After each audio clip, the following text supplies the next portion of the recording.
This is Holly Baggett.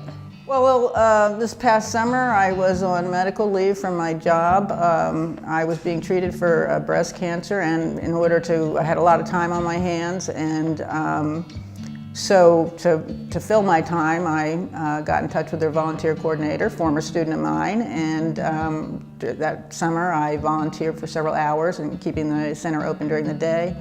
And the people who just came in, just people who were new from town, or people who were on Commercial Street and struggling financially, veterans who were struggling with jobs and homelessness, including women veterans.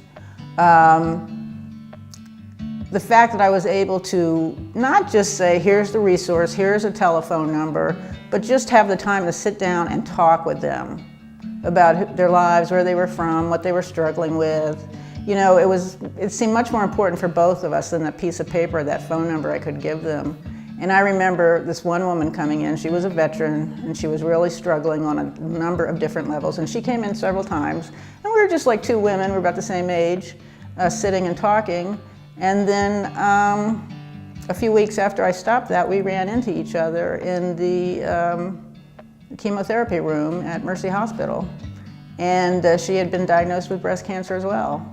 And it was just so nice when we hugged and said hello, and we sat down in the waiting room and chatted, and she'd been able to get in contact with those resources, including some health resources to help her pay for her cancer as well. That's neat, you know, when you run into people. Those are not particularly pleasant circumstances, but it sort of buoys a bit to see somebody that you've had a relationship with, and that relationship came through GLOW. And I know there are numerous people who have had numerous experiences like that, where that center really does serve as people who never would have crossed paths.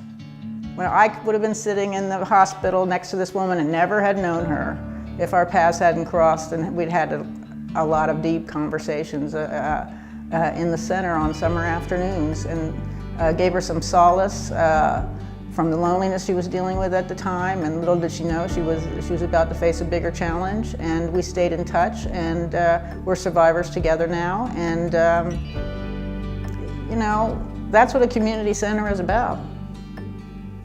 Not just raising funds, not just organizing groups, but those personal relationships that see people through thick and thin over quite a period of time.